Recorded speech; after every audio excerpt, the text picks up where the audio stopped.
Alright, you guys, if you check the plans for this week, the math for Monday is the same as the last couple weeks where we're doing subtraction with fractions. And I want you to look at the rest of the weeks too, or the rest of the days, because later in the week we've changed what we're asking you to do. So make sure you double check the plans before you start the math lesson. But if you're just watching what I'm doing, then you're good. You just have to listen to me. So what we're doing today is we're doing subtraction, and I've tried to make all of them mixed numbers, and most of them we're going to have to borrow. The first one you don't have to, but the last four you are going to have to borrow and regroup the fraction with the whole number. So the first one, and again, I do want you to try to pause the screen and solve it on your own, or at least write it down so that you have that before we start going through it. So make sure that you write it down whenever it's up on the screen. For this one, if I'm going too fast, make sure you just slow down. You can slow the speed, I think, on there too, or you can just pause and catch up. But if you're really confused about this, please let me know. I've already met with a couple people one-on-one, so don't feel like it's like a burden or anything like that. I'm happy to help if you are very confused about this skill, because this was a big part of Module 5 that we touched on just briefly, but we would have done a lot more of if we would have been in school. So here we go. So the first one is 6 4/5 minus 3 2/5. So go ahead and pause your screen and try to solve it.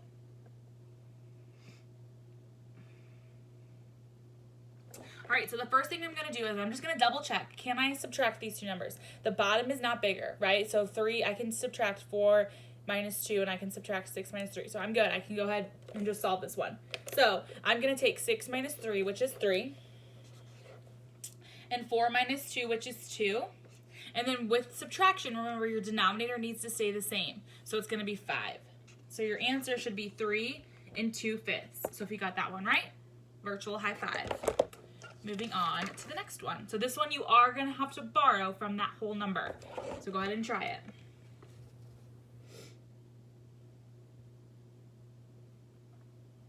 All right, so if you didn't pause your screen and you're waiting on me to go, make sure you pause your screen. You ready? You ready? Okay, we're gonna go. Okay, so for this one, it's 1 3/6 minus 4/6. Now you can see that the bottom is bigger. That 4/6 is bigger than the 3. So I have to borrow from the 1. So the 1, I'm going to decompose. I'm going to use my number bond, and I'm going to make,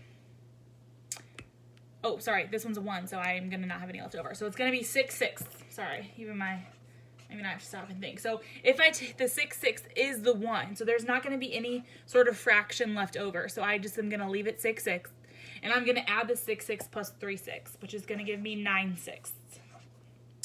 So if you're like, what's she doing?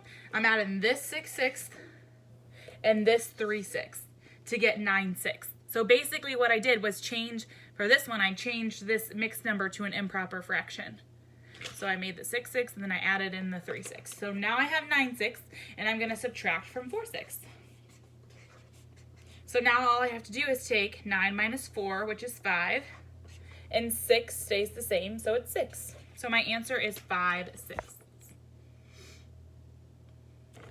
All right. The next one is 6 2/5 minus 4 3/5. So go ahead and pause and solve. All right, so again, I'm going to have to borrow because the 3 is bigger than the 2. I can't subtract that. So I'm going to borrow from the 6, and I'm going to make it 5/5. That's 1 of that 6. So what plus 1 gives you 6? It's going to be 5. So right here, this is breaking this 6, this whole number 6, into 5 plus 1. Because remember, anything over itself is 1. So 5 plus 1 is 6, right? So now I have 5/5, and I'm going to add that to the 2/5. So 5/5 plus 2/5 is 7/5, and my whole number now is 5. So I've used 5/5 plus 2/5, and I added in my 5. So now I have 5 7/5 minus 4 3/5. So what I'm going to do, I like to subtract the whole numbers first. So 5 minus 4 is 1. 7 minus 3 is 4. And my denominator is 5. So 1 4/5 is your answer now. 1 4/5. All right, we're moving right along. Your next one is 7 2/8 minus 2 4/8.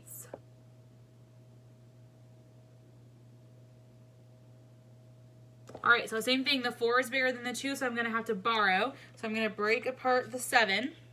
And the denominator that I'm using is 8. So 8/8 is my whole number. That's the 1.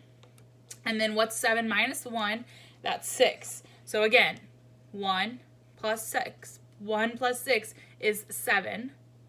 And then that 2/8 is going to be what's left over. So I'm going to add 8 plus 2, which is 10, 6. And then that whole number 6. So I've used the 8/8 plus 2/8, and I use the 6. It's 6 and 10, 6. Oh, wait, no, sorry. 6 and 10/8. And I'm going to subtract that from 2 4/8. So this time I'm going to take 6 minus 2, which is 4, and 10 minus 4, which is 6. And then my denominator is 8. So 4 6/8 would be your answer. Now some of you might be noticing, hey, you can simplify that. So I can simplify 6/8, right? So I'm going to simplify this. So I'm going to divide the top and the bottom by 2. So I'm going to get 4 3/4 as my answer there. So either one I would count. All right, hopefully you're starting to get the swing of it and you're starting to remember. I know we did this a lot on Zearn, things like that. So hopefully you're starting to remember. If not, again, you can reach out, let me know. I'm happy to meet with you and work on some of these problems.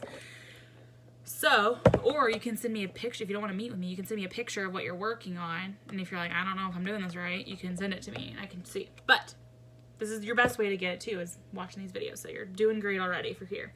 So, all right, so this one, again, you're going to have to borrow because the 3 is bigger than the 1. That's how I know what I need to do is I can't subtract 1 minus 3, right? So I'm going to borrow from over here.